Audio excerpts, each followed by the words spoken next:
Good morning, everybody. I appreciate you all coming out for this.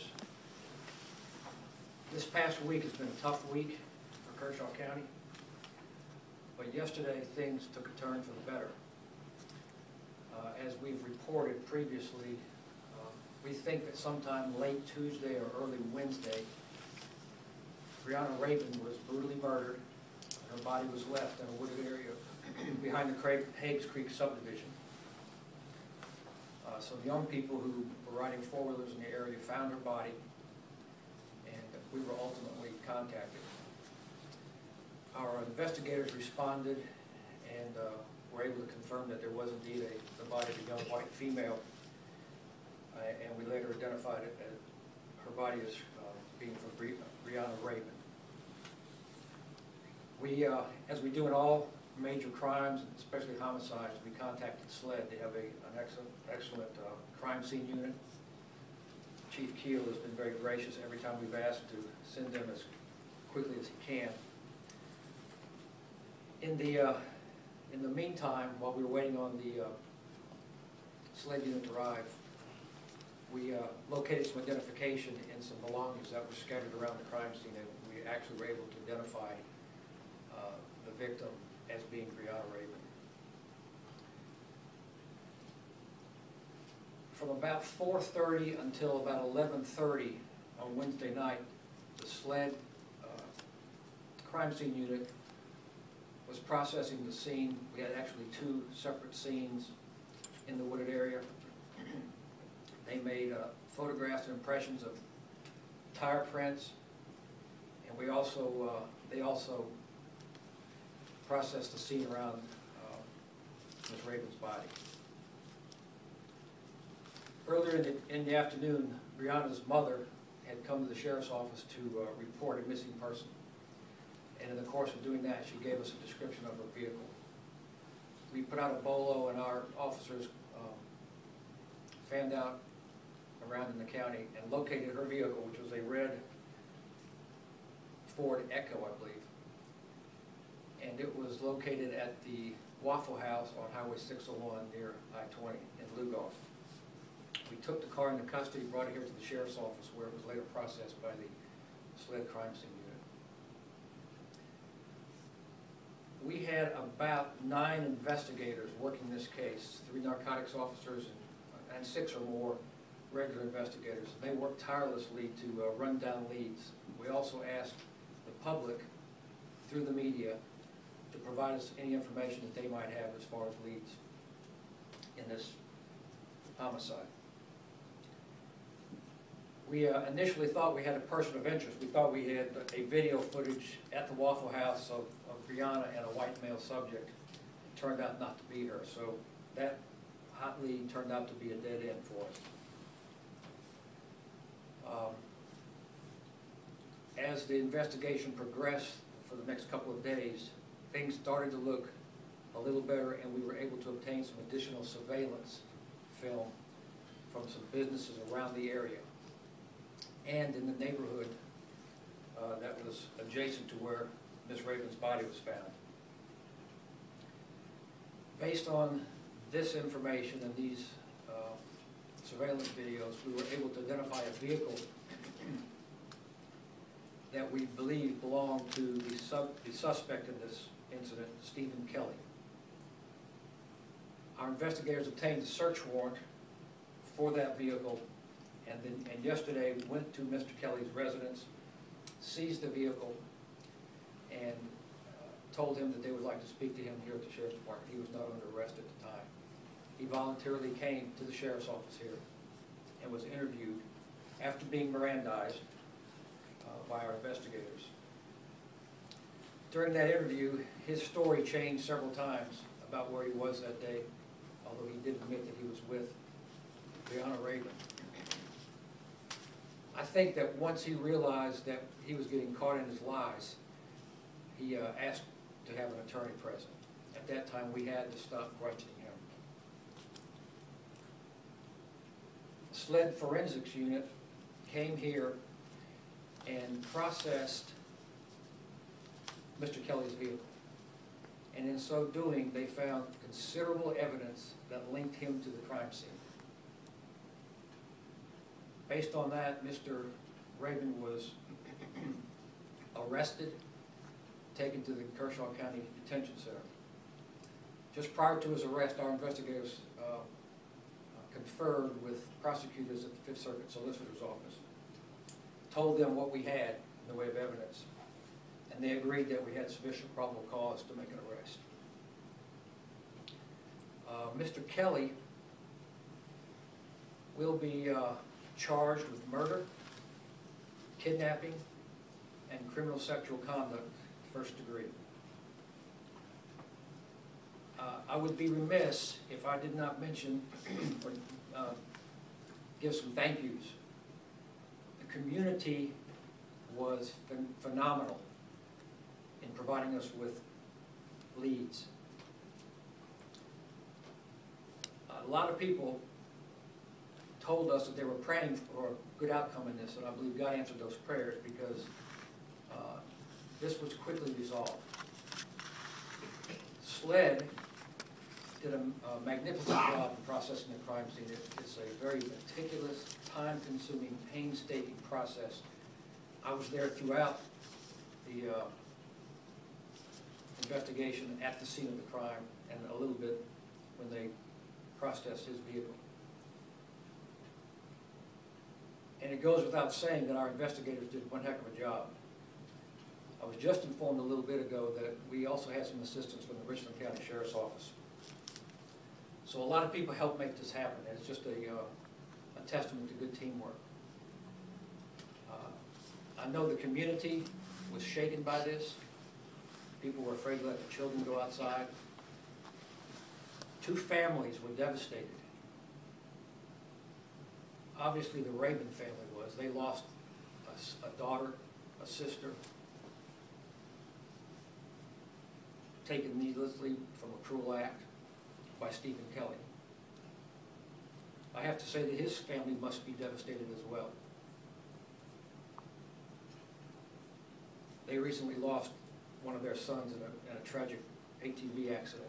So they've gone through a lot as well, but nobody wins in this, and we're very grateful for the community involvement, the hard work, and the cooperation of all agencies involved to come to a pretty quick conclusion to this this situation. I'll be glad to take any questions that anybody might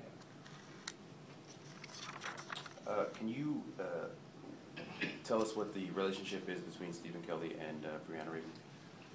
I believe they were acquaintances. I don't think they were boyfriend, girlfriend at all. I think they were just acquaintances. They both went to the same high school, although he is 3 years older than her, so I don't know if they ever took classes together, but I think they knew each other. Was there a relationship at any point? I'm not that I'm aware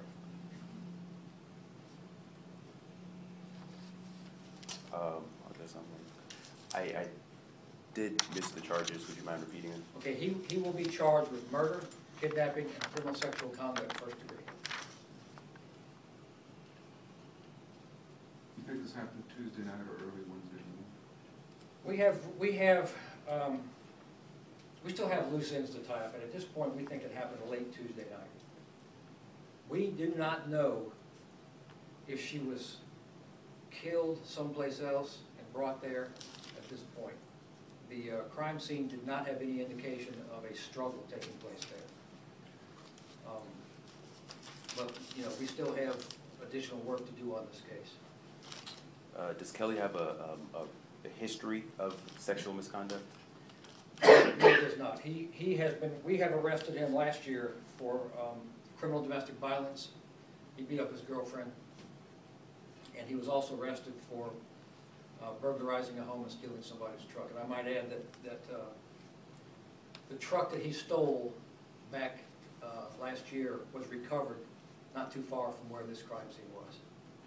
So that gave us an indication that he knew the area. So he burglarized the home and stole a vehicle. Right.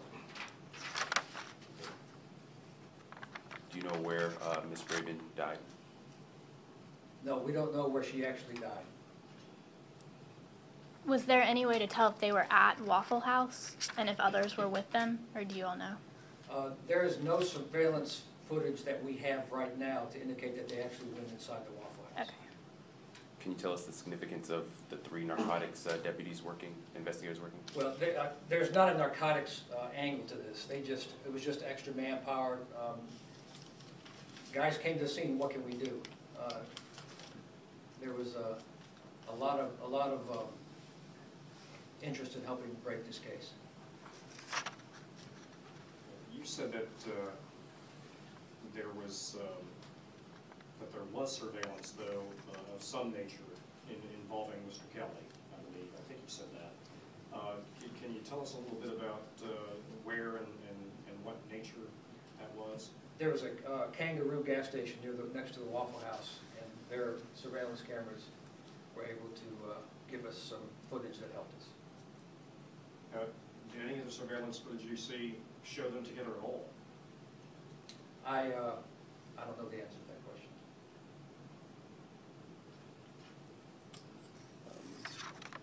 Do you have any, I guess 2 prongs, is the suspect cooperating, and also do you have a motive in the killing? First of all, we have no motive. As far as his cooperation, it ceases when he lawyers up. When he asks for an attorney, we cannot question him without his attorney being present. And I don't think most attorneys will allow us to do that. Okay, so that goes without saying then that him nor his attorney are allowing further questioning in this. Well, his attorney's not allowing him to be questioned by us. That could change later. Okay. Now, was there just the one search warrant on his vehicle? And what type of vehicle was his? He had a dark colored Chevrolet Impala. I'm not sure what year it was. It's a rather late model. We have more than one search warrant. We recovered his telephone. We're getting a search warrant for the contents of that telephone. We will be getting a search warrant for DNA from him. And obviously there was a search warrant for his vehicle. At this point, that's all I know in the way of search warrants. More may come. Those are the ones you're still trying to obtain, you haven't gotten them We yet? haven't gotten them yet. Are you able to tell us the name of Kelly's attorney? I don't know the attorney. How about his date of birth? I don't have that for me, but he's 21 years old. Okay, I'd like to get the date of birth. I'll have to provide that to you. Yeah, thank you. You mentioned that there was evidence found in Brianna's vehicle, if I'm characterizing that correctly. Are you able to tell us what that was that led you to believe it was him? Well, the majority of the evidence was in his vehicle. In Brianna's vehicle, SLED removed some items from that vehicle for processing, and we do not have the results back from that. It takes some time to get those results back. But can you speak now to how she was strangled? No. And there are a lot of things I would love to tell everybody what happened, but I don't want to jeopardize the prosecution of this case. We want the full system to work its way, and I don't need to jeopardize it by giving out too many details.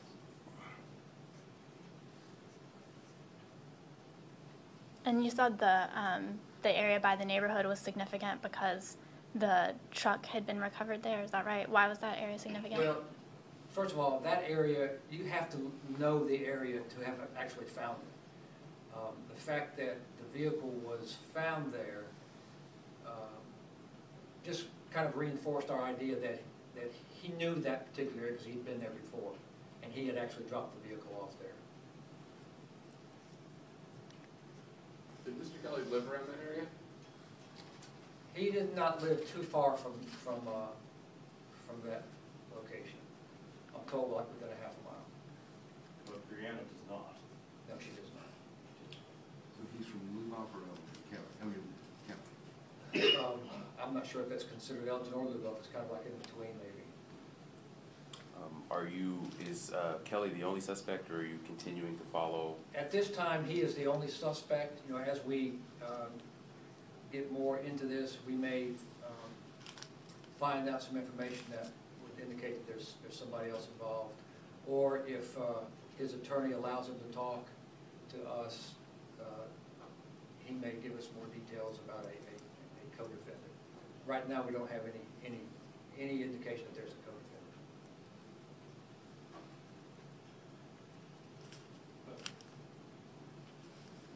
Going back to Ms. Raven's car, I think you said at one point that SLED was processing fingerprint and DNA evidence from that vehicle.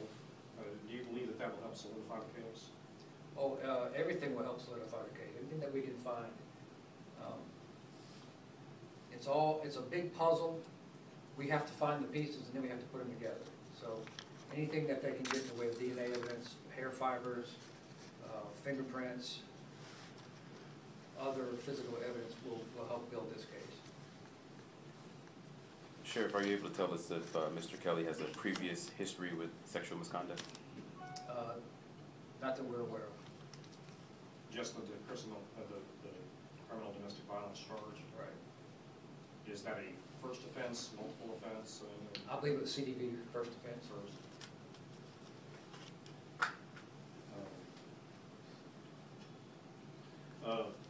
I think you also said at one point that the FBI was called in. Can you talk about the nature of their assistance? I called the FBI agent in charge yesterday morning and told him that we needed some help in a particular area, and he said they would be more than happy to help us. I don't want to go into what that is, but they have some capabilities that we don't have in this state. If you could just run down just the way that you were able to close this so quickly to make this arrest after that night. I guess it's because we had so many officers working it, investigators working it, going around looking for leads, going to different businesses, trying to obtain surveillance footage, looking at surveillance footage.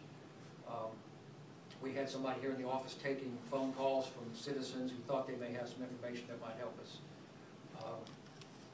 I think the strongest thing we had going for us, other than the hard work of the officers, was the SLED forensics unit. I can't compliment them enough. They just did a phenomenal job. Something we can't come close to doing what they did. Can you characterize the reaction of Brianna's family whenever you told them? Last night, when I was notified that they had arrested Stephen Kelly, I called Brianna's mother as well as her biological father, and told them that we had a man in custody. The first call I made was to Brianna's mother. When I told her that we had arrested Stephen Kelly, she just got very quiet, and she said she didn't know that name. She may have since recollected who that is. I don't know if she knew him or not, but she was very relieved and very grateful and somewhat emotional. When I called Brianna's biological father, he was also very relieved and kind of stoic over the telephone. Has there been relief throughout the community as well, since you said people were scared? Yeah, we monitor social media a lot, and that social media actually helped us in this case somewhat too. How is that? How did it help? Well, we've taken some screenshots of some texts that were around that also helped us kind of go in a particular direction. But last night and this morning, once I did a very brief press release about his arrest, the community's response was pretty, I think there was almost 20,000 shares on Facebook. Or not shares, 20,000 people had seen that. And it's generated a lot of comments. Sure, this is a tough question. Can you characterize where how circumstances about the sexual misconduct charge, what exactly would warrant that charge in this type of situation? I'm not going to go into any details on that here. Okay.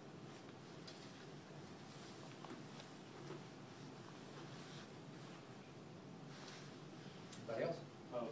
Do you have a bond date yet, or do you you know what the term of court is, when the term of court is? I think there's a term of General Sessions Court next week. Whether or not he will go before a circuit court judge at that time, I don't know.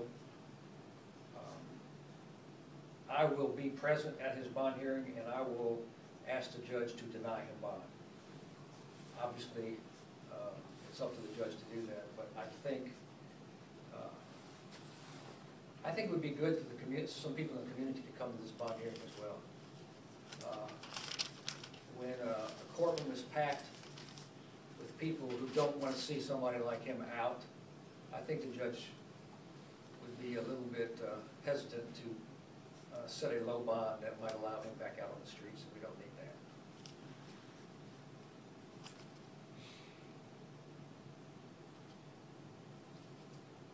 Anybody else? Just last thing, just kind of based on what you just said, you seem to be rather confident this is the person who did this. 100% confident.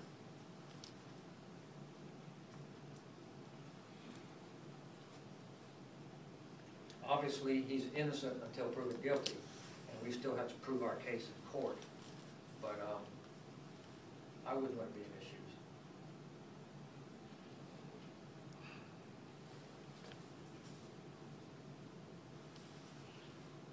That it? Okay, thank you all for coming.